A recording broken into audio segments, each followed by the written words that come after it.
Steve Borthwick keeps faith with the team that narrowly lost to the All Blacks. My name's Mark, let's talk rugby.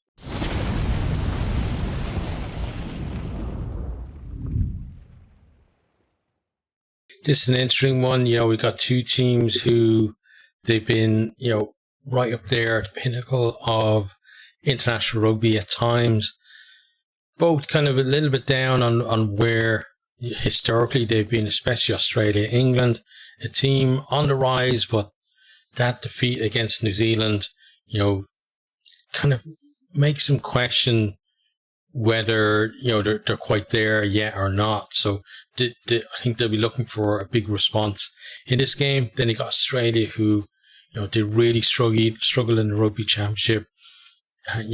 Argentina gave them a bit of a pasting in one of the games as well. And just, Rugby World Cup not getting out of the pool, just a lot of things wrong with Australian rugby. And it seems to be, it's not just this cycle, it's for many cycles as well for them.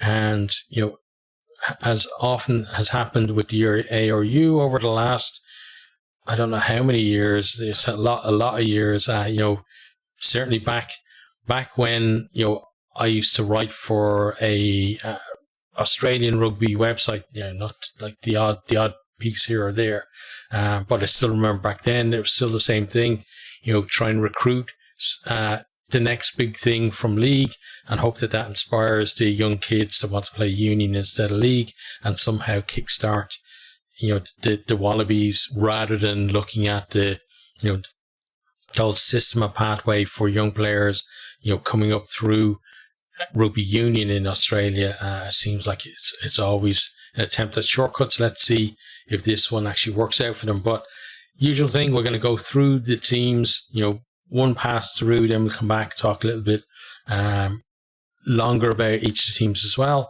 And from that, then, we'll talk about who I think is going to win the game and how I think the game overall is going to go. So, I'm going to start with the England team. Front row, you got Genge, George and Stewart. Second row is Itoje and Martin. The back row then, Cunningham, South, Tom Curry and Earl. Halfback, Spencer and Smith. Left wing, Freeman. The centre, Slade and Lawrence. And then right wing, Faywa Bosi. The fullback is Furbank. Then on the bench, you have Cowan Dickey, Baxter, Cole, Isikwe, Dombrandt, Randall, Ford, and Slightholme. Then let's have a look at the Australian team, the Wallabies. So front row, Bell, Fassler, Tupou. Second row, Frost and Williams. Back row, Valentini, McWright and Wilson. The halfbacks, Gordon and Lolosio. Then centres, Pietsch, that guy's name I'm not too sure about. Then you got Ikitau, you got Pietsch on the left wing. Then Ikitau and Suali. I think that's the guy that's come over from Rugby League this time. Right wing then is Kellaway and the fullback is Wright. On the bench then we have Paenga, Amosa, Slipper, Alatoa. Then we have Salakaya, Lotto, Gleeson, McDermott, Donaldson and Jorgensen. Right, so let's have a closer look at the England team. So front row, as I said, England's team, at least in terms of the personnel, unchanged. I'm trying to think. I think let me actually check. I'm pretty sure was Slade and Lawrence in the opposite positions last week. I'm just going to pull it up now. So yeah, they are. Lawrence was inside centre, Slade outside centre. So they switched them up this week. So we'll see how they actually go in the other positions. But anyway, as front row, again, George and Stewart. It's the same front row that started against New Zealand. They actually did well. It was, when their replacements come on that they really struggled in that one. But then the question is,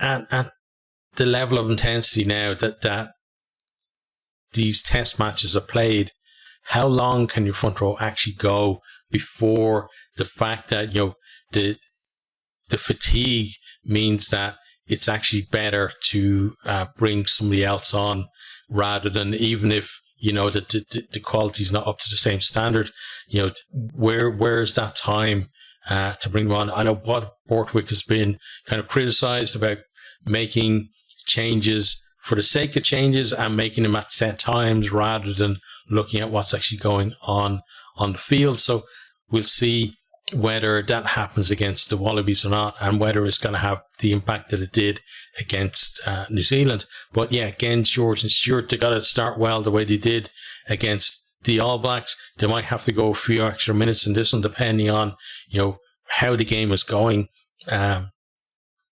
also got to have that performance as well.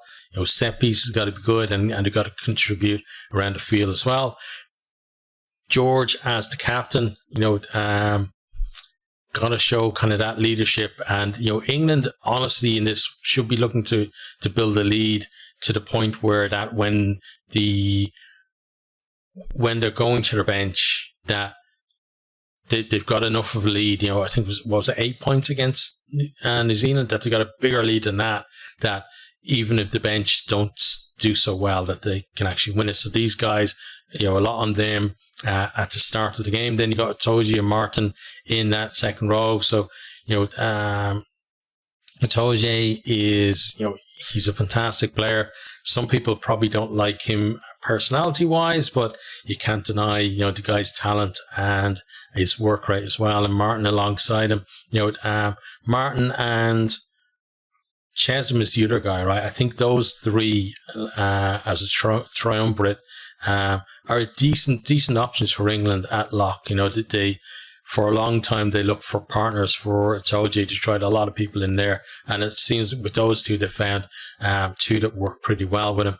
Back row then, you got Cunningham South, Tom Curry, and Ben Earl there in the back row.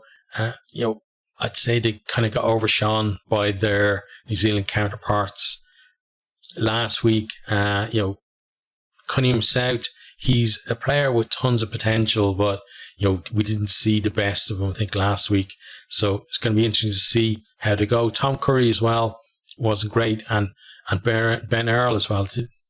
Pretty sure he's the one that made the no arms tackle that gave away the penalty as well. So certainly a lot to fix in that back row for those guys. So they'll be glad that they're getting another chance rather than kind of either sitting on the bench or sitting up in the stands for this one. Then halfbacks, you got Spencer and Smith.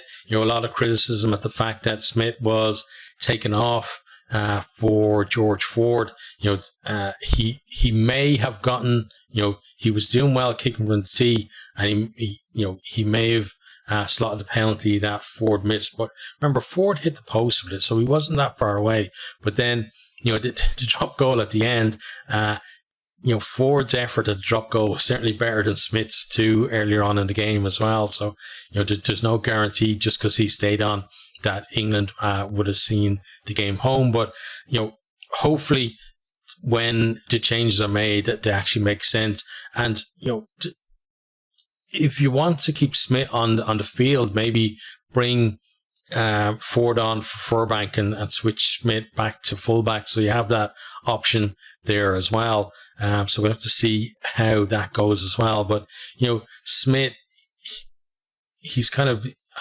almost a double-edged sword, really, because if he's on, and things are going well, then,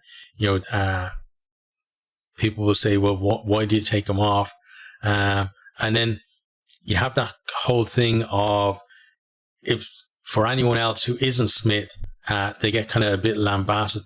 But then you think about for Smith, then if he is kept on, and then England aren't performing or aren't winning in the big games, then do people start turning on him? Because you see a lot, unfortunately, with English sports, especially with the media, where they build somebody up, and then when things aren't happening for them, after being given this amazing, kind of fervent support and the fact that this is definitely the guy that should be there, and then suddenly he's not the guy that should be there anymore, and now you're the one who's getting kind of the Owen Farrell treatment, right? That where they're trying to hound him out. So hope that doesn't happen to him, but it's the kind of track record we see with the English media. So I hope he goes and he plays well, because I never hope anyone plays badly in games. I want to see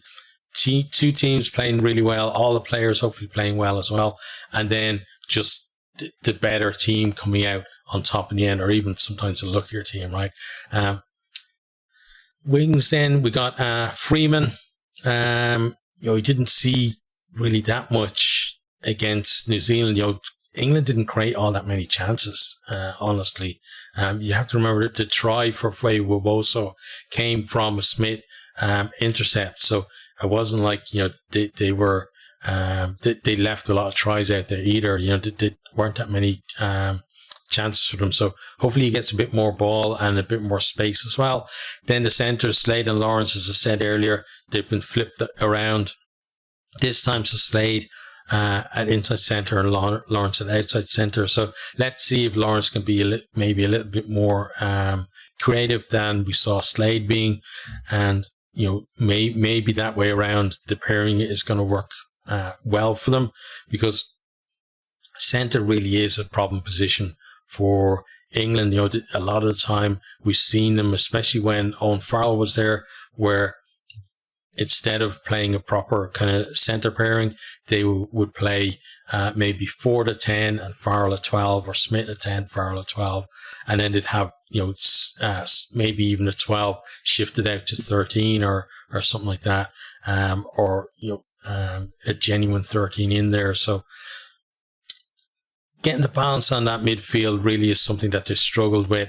Hopefully these two guys can actually do it, and we can see that being a bit more settled for them, because it still feels like they don't, not just that they don't know who their two best centres are, but also what the best centre combination is in terms of, we see with these two guys, why was it last week that it was felt that, Lawrence should be 12 and Slade 13, but this week it's the other way around. So, it seems like, things definitely not settled there. Then Voxel on the right wing, he did get that try against the All Blacks, and, show good pace in finishing there as well. Definitely very dangerous runner. But again, got to be getting a bit more ball, maybe come off his wing a little more as well, looking for some work. And then at fullback, we have Furbank, a guy who kind of, I think he kind of struggled a little bit, honestly, against the All Blacks. He was involved. I'm pretty sure he was the guy that supported Smith, right? Smith to him and then off to Voxel. So he did well in supporting that. But overall, in terms of, just the way the game was managed in terms of kicking and returning kicks and stuff like that, it felt like England, were kind of on the back foot for a lot of that as well. And there's, a lot of weight kind of on his shoulders to kind of improve in that aspect in terms of, making the right selections, when to run, when to kick, whether you're going to kick infield, whether you're going to make it a contestable kick or you're just kicking for distance and try to kind of smother them as they run it back. Yeah, but we'll see how he goes, because, it's strange with England, the fullback. Before Furbank came into the team, Stewart was nailed on there, 15, and then Furbank came in and he looked like it was a breath of fresh air in terms of their attacking play, but we're not seeing that side of him as much anymore. So, there are going to be question marks about him if he doesn't start performing soon as well. And then, another one of the positions where you felt like, okay, England had that problem solved, suddenly is no longer solved anymore. So on to the bench then. We got Cowan Dickey on the bench now for a little, he came onto the bench for a little bit more, experience off the bench. You got Baxter and you got Cole there as well. So, you got, different makeup in that front row that are coming on. And obviously, to feel like that definitely was a problem for them last week. So they changed that up a bit and, expecting those guys to come on and to contribute positively in towards the end of the game. Then Esikwe there, himself and Dombrandt coming off the bench weren't not that impressive with them last week. So could maybe consider themselves lucky to be there, especially when England have so many options for especially like back row cover. Esikwe can play in the second row as well, and that's probably where he's picked 19, so he's covering the second row. But still, there are more hybrid players as well that could be in there too. So two guys I think that will be looking to prove a point when they come off the bench. And then Randall and Ford, another two guys I think they'll definitely want to make up for last week. Ford, it was his first game. He hadn't played that much first game back for England after fairly long injury layoff, and he did look pretty rusty.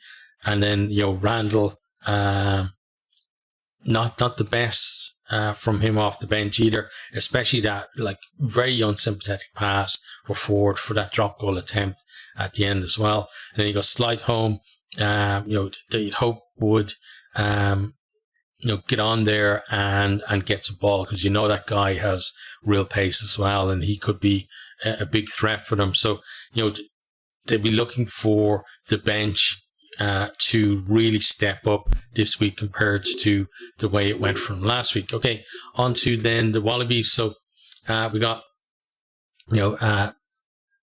props and Bell and Tupou, fairly experienced for this current kind of Wallabies side. And then you got Fassler in there as well.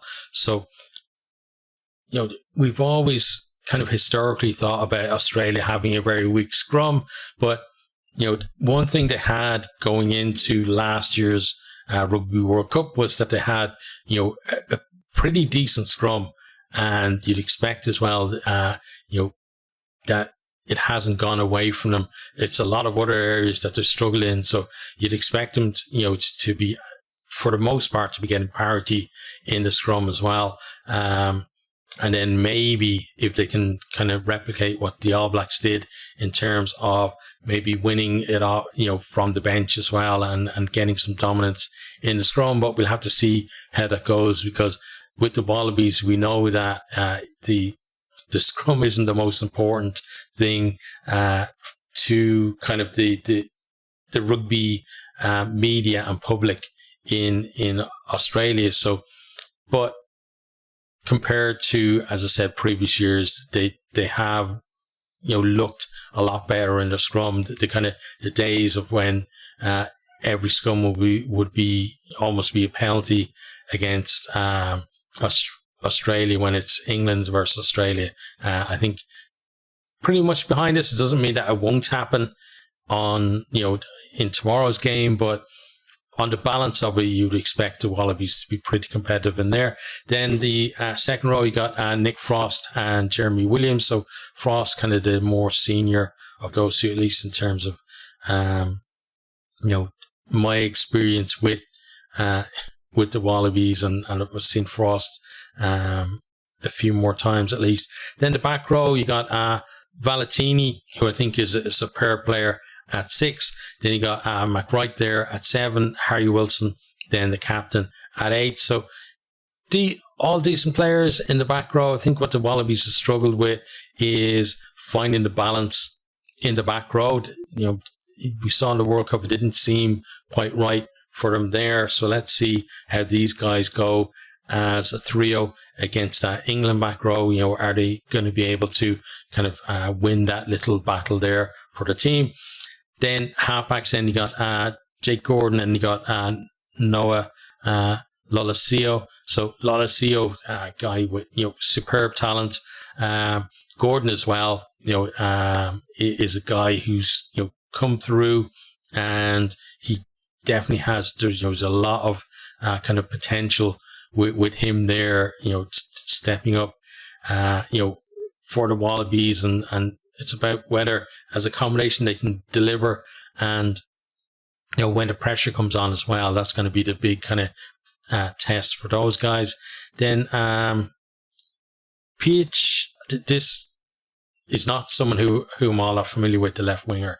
So we'll have to just see how he goes. Maybe people can tell me, I used to watch a lot of Super Rugby. I don't watch it anymore because of, well, when I lived in Japan, it was a lot easier. Kind of the times of the matches and stuff. But now, and also the fact that there's no South African sides in it, kind of lost a bit of interest with it too. But then, beside him, I do know Iki Tau, and I know he is fantastically talented player there at 12 as well. And then Suali, I think is how you pronounce his name, is the rugby convert, got paid a lot of money. They're obviously looking to sell a lot of jerseys, using him in the photo shoots for their new jersey, and the reveal as well for the jersey that they're going to be using in the Lions series next year as well. But as I said, he's he's the latest really in a long list of converts from league that the ARU have recruited, and then some have been fantastic, some have been middling, some have been absolutely terrible, but for the most part they've ended up going back to rugby league after, generally it's after whatever important event it is. So whether it's going to be after the Lions or after the next Rugby World Cup, I'm expecting, that this guy isn't going to be in Union for the rest of his career. He's definitely heading back to league at some point. So let's enjoy him while he's here. And I'm sure, they didn't pay a whole heap of money for Turkey and just stick him in there 13, especially when they're crying out for talent in their team as well. So let's see how they go as a combination. Then Andrew Kellaway, a guy who has been around the Wallabies now for a pretty long time. And he's a pretty solid guy. He's really good at kick returns as well. That's something I always kind of have noticed about him. Then you got Tom Wright there, a fullback, who's a pretty versatile player as well. On the bench then we have Paenga, Amosa, James Slipper, who's been around forever, it seems, with the Wallabies, then Alan Alatoa. So, for the most part, especially in the propping area at least, they have experience coming on to match the experience that England are bringing off the bench as well. Then you've got Salakaya Lotto covering the second row. Then we have Gleeson there as well for the back row. Then you got Tate McDermott, Ben Donaldson, and Max Jorgensen as well to come off there to give them a bit more impetus. I think in the closing probably 20 minutes or so. And when you look at the players that they have on the bench compared to England, it looks at least in terms of the balance of experience, maybe England have a little bit of an edge, but it seems pretty close because a lot of these guys, you look at certainly Slipper, Alatoa, McDermott and Donaldson, they've been around the Wallabies, for a while now. They're not kind of it's not the first rodeo, as it were. But then they do have some newer players in there that have been playing in the Rugby Championship, etc. But it feels like in terms of the matchups and stuff, it could be a fairly close game, but we've seen the Wallabies getting absolutely destroyed as well in the Rugby Championship. They've obviously got, they've got always had always had is wrong, because the Wallabies used to be like one of the best teams in the world, and they won a couple of World Cups, etc. But in recent memory, they've always had kind of that a little bit flakiness about them, where they could turn up and everything clicks and they look amazing, and then other times then they just get absolutely exposed. So how that's going to go on Saturday, we're going to have to see. Obviously, England, I think, are definitely going to be fired up for it. The Wallabies, you're looking at it, you're thinking, okay, they're still in a bit of a building phase. With Joe Schmidt there, I know he's getting stick from the usual pundits in Australia about the fact that he's an Australian, but look how well they did in the World Cup with an Australian at the helm. So, and then they were talking about, like, to say that he has no experience at, so I can't remember who it was, some ex-player or ex-coach saying that he doesn't have, experience at the top level of rugby. Like, he was with Ireland, and like he won stuff for Ireland. He had a Grand Slam, etc. So compared to what's available from the Wallabies side in terms of the coaches that are there available to them, that are maybe running around in Super Rugby or wherever, I think he was a much better candidate than what was there. But it's always that kind of thing, if you're not from, when things are going well, the fact that he's a Kiwi wouldn't be brought up at all, and until he can actually turn things around and show that he's having a positive impact, that's going to be a rod that they're going to use to beat him with, I think. So, from a personal point of view, as a Leinster and Ireland fan, I want to see Joe Schmidt doing well. He did great for us, and want to see him, continue on with that. But how do I think the game is going to go? So England, they came so close to New Zealand last week. I think, honestly, on the balance of the last year or two, England are the better of the two teams. They have home advantage as well. And given all of that, I think you got to go for an England win. And then it comes more down to margin. I think Australia, they're going to be up for this, because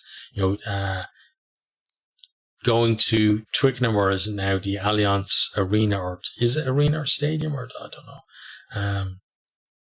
But whatever sponsor name venue, right? I think somebody called it before.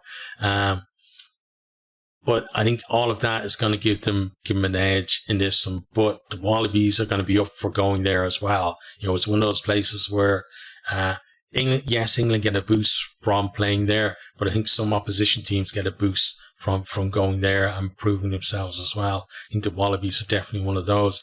So I'm expecting it to be close at times, but for England to just have too much in the end. So I'm going to go for an England win in that one.